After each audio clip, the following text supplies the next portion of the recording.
بيحكي لنا بلاك بيوتي طبعا، هو الناريتور بتاع القصة، وبيقول لنا أول مكان أنا ممكن أفتكره كانت مزرعة واسعة وفي أولها غابة صغيرة. في المكان ده أنا عشت مع أمي وشوية حصنة تانيين. كان في نهر صغير بيجري في أواخر الحقل، يعني لو أنا وقفت عند بوابة الحقل كنت بقدر أشوف بيت الراجل صاحب الحقل. كان موجود جنب الطريق. الراجل ده كان اسمه فارمر جراي. بصراحة هو كان راجل طيب، وكان بيدينا أحسن أكل وأحسن شرب، وكان لما يتكلم معانا كأنه بيكلم ولاده بالظبط. كان في حصنة صغيرين في الحقل معايا، بس أنا كنت أصغر واحد فيهم. كنت دايما أجري معاهم وانبسط قوي. كنا بنعمل مسابقات جري، بس ساعات الحصنة الكبيرة لما تبقى مهيصة ومبسوطة خالص كانوا بيرفصوا ويعضوا الحصنة اللي بيلعبوا جنبهم. وفي يوم من الأيام لما ماما شافت الهزار البايخ ده اللي كان بيحصل، راحت منادية عليا: تعالى يا ابني هنا يا حبيبي. أيوة يا ماما، عاوزة إيه؟ شوف يا ابني يا حبيبي واسمع مني كويس الكلمتين اللي هقولهم لك وتحطهم حلقة في ودنك. اتفضلي يا ماما اتكلمي، أنا سامع.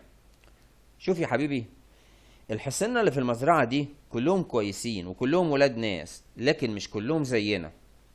مش كلهم زينا ازاي يعني يا ماما؟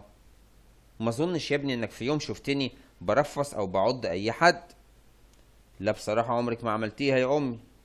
انا يا حبيبي بتمنى اشوفك كده حصان كبير بس محترم ومؤدب. اوعاك في يوم ترفص او تعض اي حد، حتى لو كان ده على سبيل الهزار واللعب. تحت امرك يا ماما، اوعدك ان عمري ما هعمل حاجة من كده ابدا. تسلمي يا حبيبي، هو ده ابني اللي مربيه وبيسمع كلامي. روح خلاص يا ابني، انا خلصت كلامي. روح ارجع العب مع اصحابك الحصنة. طب بعد اذنك يا امي. اتفضل يا حبيبي. انا خدت بعض ومشيت، لكن عمري ما نسيت وصية ماما ليا. عدت الايام وكبرت وبقيت حصان قوي وشعري اسود وعندي رجل واحدة بيضة ونجمة بيضة على راسي. واتعلمت ان اجر العربيات الكارو، وماما كانت ساعات كتير بتساعدني وتعلمني اعمل ايه بالظبط. وفي يوم قالت لي: شوف يا ابني، كل ما هتشتغل كويس وتتعب مع الناس كل ما هتلاقي الناس طيبين معاك وحنينين عليك. ربنا يوقعك في ناس طيبين ويكونوا حلوين معاك ان شاء الله يا ماما. ربنا يخليكي ليا. ما انا يا ضنايا انا عشت لك النهارده مش هعيش لك بكره. ما تقوليش كده يا امي، ربنا يديك الصحه ويخليكي ليا وما يحرمنيش منك ابدا. تعيش يا حبيبي. اسمعني بس، ما هو زي ما في ناس طيبين وحلوين كتار كده زي عمك فارمر جراي ده، لكن برضه في ناس وحشين وعالم مفترية. واحنا يا ابني النهارده هنا، ممكن بكره نكون في مكان تاني، وما نعرفش بكره فيه ايه، ولا نعرفش مين هياخدنا بكره. عارفين، بعد ما عدت بيا الايام والسنين عرفت ان امي كان عندها حق في كل كلمة قالتها. عدت السنين وكبرت، وفارمر جراي قرر انه يبيعني لحد تاني. الحد التاني ده كان اسمه سكواير جوردون. والحاج جوردون ده كان عايش في بيت كبير في حتة كده عزبة حلوة قوي وواسعة اسمها بيرتوك بارك. العيشة هناك كانت حلوة بصراحة، والخضرة حواليك في كل حتة، والاسطبلات بتاعتنا كانت فخيمة وأحسن كمان من اسطبلات فارمر جراي الله يرحم أيامه. سكواير جوردون كان شغال عنده شاب جدع كده اسمه جون مانلي، وجون ده كان بياخد باله مني كويس ومش بيأثر معايا في أيتها حاجة الله يبارك له. وبسرعة أنا اتصاحبت على باقي الحصنة اللي في الاسطبلات. كان فيهم حصان صغير تخين كده شوية اسمه ميري ليجز. الله يمسيك بالخير يا ميري يا أخويا. كان حصان مرح وجدع دمه خفيف. كانت الناس كلها دايما تضحك عليه بسبب منظره وطريقته وهو بيمشي، لأنه كان بيتهز كده كأنه ماشي يترقص. ميري ليجز ده بقى كانت شغلته في البرتوك بارك هي إنه يجيب ويودي العيال الصغيرين اللي في عيلة عم جوردون اللي هو سكواير جوردون يعني، عشان ميري ده كان أقصر حصان فينا. كان في حصانة تانية بس كانت طويلة وفرعة كده، بس دايما كل ما ابصلها الاقي وشها حزين ومتضايق. سألت الواد ميري ليجز: مين دي يا ميري؟ قال لي: دي اسمها جينجر. ومالها كده على طول زعلانة؟ اصل جينجر اتعودت ترفص وتشكل مع الناس وعنادية شوية ودماغها ناشفة. ليه بس كده يا ميري يا اخويا؟ ليه هي كده على طول؟ اصلها بعيد عنك وعن الغاليين شافت ايام سودة اسود من قرن الخروب عند الناس اللي كانوا مشغلينها قبل ما ربنا يكرمها وتيجي هنا. شافت ايه يعني؟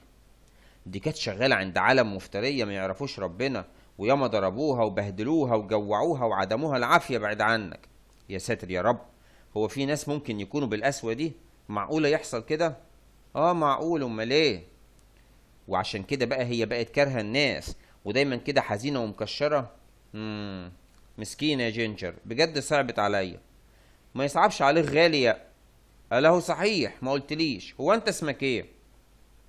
انا بصراحة لغاية دلوقتي ما اشتغلتش عند حد وسماني باسم. ما تستعجلش، اكيد هتقابل خالتك قريب وهي هتسميك زي ما سميتنا كلنا قبل كده. خالت مين؟ خالتك يسرية مرات سيدك جوردون. هي مرات سيدي جوردون اسمها يسرية؟ بقولك ايه يا اخ ماري، انت ما معكش هنا حاجة تتاكل؟ لحسن انا تعبت من كتر الكلام معاك وبطني بدأت تصوصو. ما هو العيال ولاد سكواير جوردون كانوا دايما متعودين يجولي هنا ويجيبولي مرة تفاح، مرة عنب، مرة كيوي وحاجات حلوة كتير، بس بطلوا يجوا خلاص. بقى عيال سكواير جوردون كانوا بيجولك هنا ويجيبولك كيوي؟ امال ايه؟ هو حد عنده خير زي اللي عند سيدك جوردون؟ ده ربنا كرمه من واسع. طب إيه اللي خلاهم يبطلوا يجيبولك الحاجات الحلوة دي؟ اصلهم لما عرفوا ان جينجر بتعض وبترفص الناس وانها وش شكل، بقوا خايفين منها، ومن ساعتها وهم بطلوا يخطوا هنا. دي مرة رفضت الواد كشري في رجله وكانت هتكسرها له. يا ساتر، ليه بس كده؟ ما زي ما قلت لك دي مسكينة يا عيني، بقت مرعوبة من الناس من كتر اللي شافته، واي حد يقرب منها بتبقى عاوزاه يبعد عنها يا اما تضربه. بس عارف، رغم كده انا حاسس ان جينجر دي لو شافت من الناس معاملة حلوة فاعتقد انها بسرعة تتغير وتبطل العض والرفس. على العموم ما تقلقش يا بطل، زمان جون مانلي جايب لنا معاه شوية ربيع يرموا عظمك.